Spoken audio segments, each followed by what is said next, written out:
Okay, hi guys, welcome back to my channel. I'm still trying to work out what room to film in with so much going on, but here we are. I am going to be doing a video where I go over every single book that I read this summer. I have them all here. Let's see if I can pick them up without dropping them. Here they are. All right, hopefully there's one cute thumbnail in there. Oh! Not them all falling.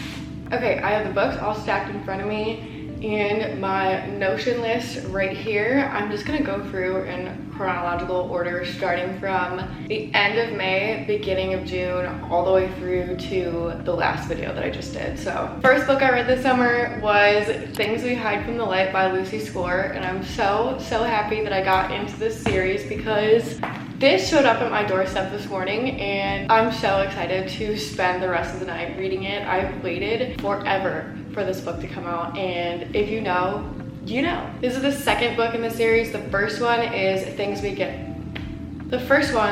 Never Got Over. This follows the younger brother Nash and his little love story with Lena, and I freaking adore this book. Basically, Nash went through an injury on his job and it's changed for the worse, and it's kind of him figuring out how to get out of that darkness, and he meets Lena and she has her own issues going on, so they kind of help each other figure that out. I ended up giving this book a 5 stars because I, for some reason, have a soft spot for mismatched lovers falling in love with each other. I think it's beautiful and I love this book. I am so freaking excited to read the next one. Next up is And Then There Were None by Agatha Christie. I also ended up giving this book 5 stars because I did not guess the plot twist and it kind of slapped me in the face. She is known as the Queen of Mystery. I believe she is the most widely published author of all time, outsold only by the Bible and Shakespeare. So she's great. Her books are really short. This one's under 250 pages. It's super easy to read. I think this was a required reading for some people in high school. We didn't read it in high school, so I picked it up recently. And I know that a lot of her movies are also being made into movies right now. What am I saying? A lot of her books are being made into movies right now. So that's why I picked it up. It follows 10 people who are randomly invited to this secluded island by a fake person, and slowly each one of them starts to get killed off by the person in the house, and it follows this little rhyme on the back, so you kind of have that as a hint, and it's just a really fun, easy whodunit book. I really like this one. Wrong Place, Wrong Time by Gillian McAllister. You guys are gonna hate me. I also gave this one 5 stars because I really liked how everything came together with this book. The main character is this mom who on Halloween witnesses her son murder someone, and every day she wakes up a day in the past, and sometimes more so. Like, she'll have so many time jumps. So she's basically traveling back in time to figure out why her son committed this murder and if she has the ability to stop it. I love this book. It's super fast paced. I wasn't bored, and the font is massive. If you're one of the people that struggle with like text and stuff, this font is so satisfying. So yeah, just another thriller for your list. Normal People by Sally Rooney is another super quick, easy, under 300 page book. I clearly loved this book. I vividly remember sobbing at one point because it was just so painful to read, but also relatable, and it was just cute, and it ended perfectly. I will not shut up about this book. Is it on HBO? No, I think it's on Hulu. The reenactment, the TV series for this, also crying the whole time. I loved this. This book follows 2 teenagers who are just trying to navigate their life because they are not little kids anymore, but they're not full-grown adults, even though the rest of society believes that you are at 17, 18 years old. So it was just really sweet. I really love this book. I can't recommend it enough. I'm gonna rewatch the series later. After Normal People, I read The Housemaid by Frida McFadden. Another 5-star book of mine. This is about a woman who gets hired to be a live-in house sitter, live-in housemaid, nanny person, and the plot twist is so good. It's a little predictable if you've read, I'm blanking on the name. but it's a Rachel Hawkins book, and I'll put it on the screen. If you like The Housemaid, then you'll like the Rachel Hawkins book and vice versa. It was a really good plot twist. I know Freida McFadden is super popular right now, so I definitely recommend. I want to read the second one next because fall is coming up, so spooky vibes in October. I think the series for that one is going to be coming up soon. Next up, we have Book Lovers by Emily Henry. This is my highest rated Emily Henry book. I gave it 5 stars because I freaking love Charlie. He is my favorite person that she's written about. Super enemies to lovers vibes. A New York City literary agent moves to a small town in North Carolina where she meets up with her nemesis, and you get the vibe. I know that her books are pretty much a coin toss on if you're gonna like them or not. Kind of a hit or miss, but I really like this one and I won't shut up about it.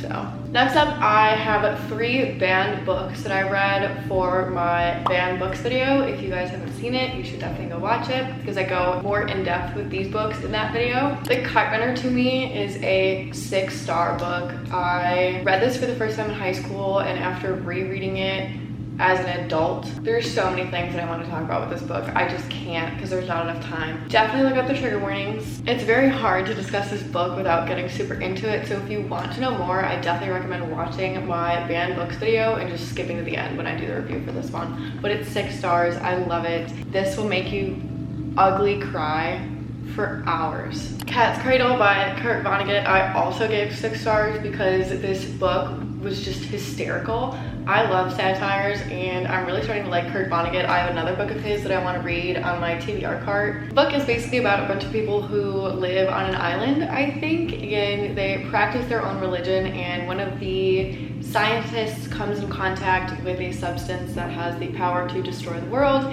and that's pretty much it. It's very easy to read, under 300 pages, and the chapters are super short. I forgot about that. The chapters are like 2 pages long. So again, super easy to read. I definitely recommend. 6 stars. The Handmaid's Tale by Margaret Atwood. I gave this one a 4.5 stars because I wanted more out of the ending. I just need a little bit more, you know? This is a banned book. It's very uncomfortable at times, I will say. Again, I'm not going to talk about this one very much in this video because I feel like I elaborated on it way better in the banned book video, but I did like this book. It just took me a little bit of time to read because it was so morbid at times. Moving on to a book that everybody freaking loved this year.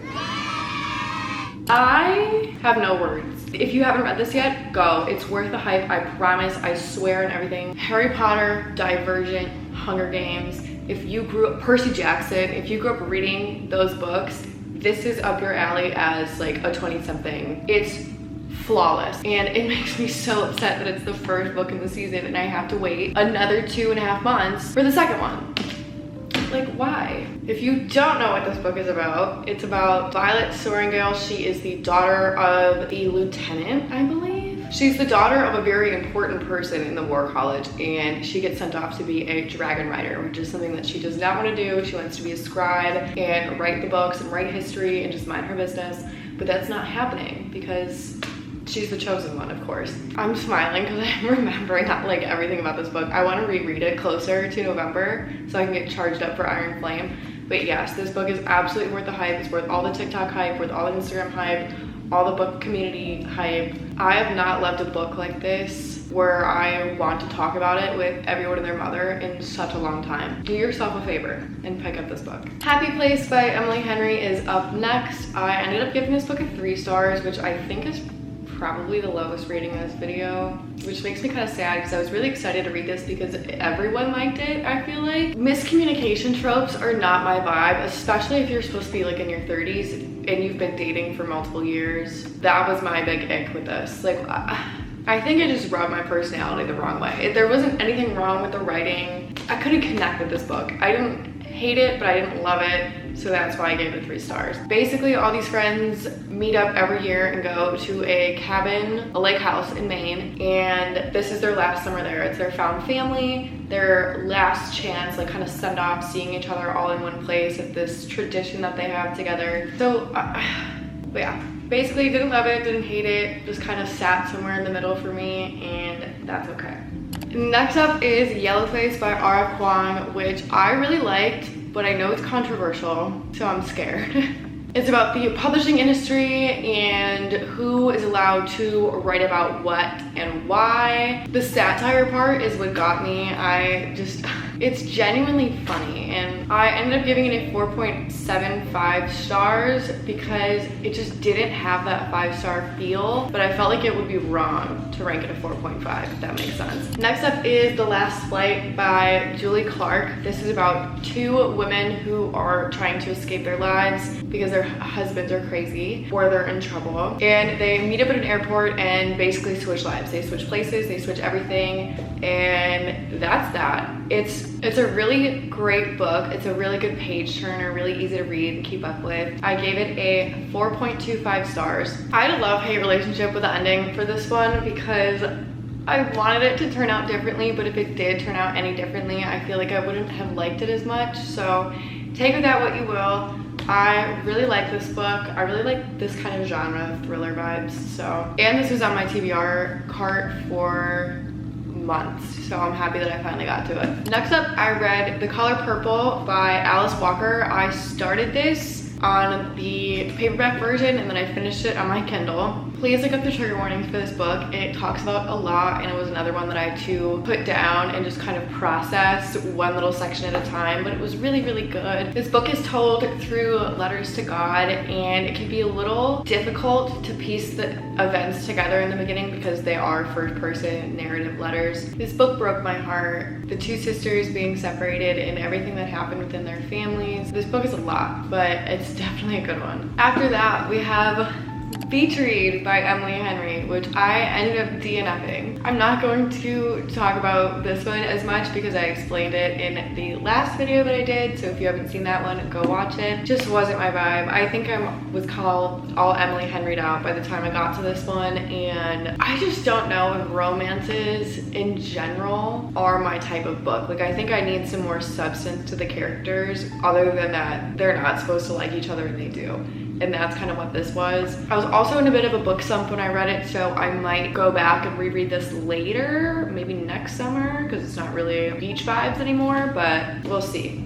I DNF'd this one. And last but not least, I read Under the Influence by Noelle Crooks on my Kindle. I laughed my butt off reading that book, especially because it was just so applicable to modern day society with the influencer network and influencer culture and the hustle culture that comes with that too, and I really liked it. Again, it was a satire, so of course I did. Super easy to read, super short. I think I finished it in like 2 days. But yeah, I loved it. It's about a girl who takes a visionary support strategist job from this crazy influencer lady, and this woman, very Devil Wears Prada vibes, and I just had a great time reading it. I thought it was so fun. Again, I think that's a good book for if you're in a reading slump or just starting to get back into reading, what have you. Okay guys, those were all the books that I read this summer. I read a total of 1, 2, 3, 4, 5, 6, 7, 8, 9, 10, 11, 12,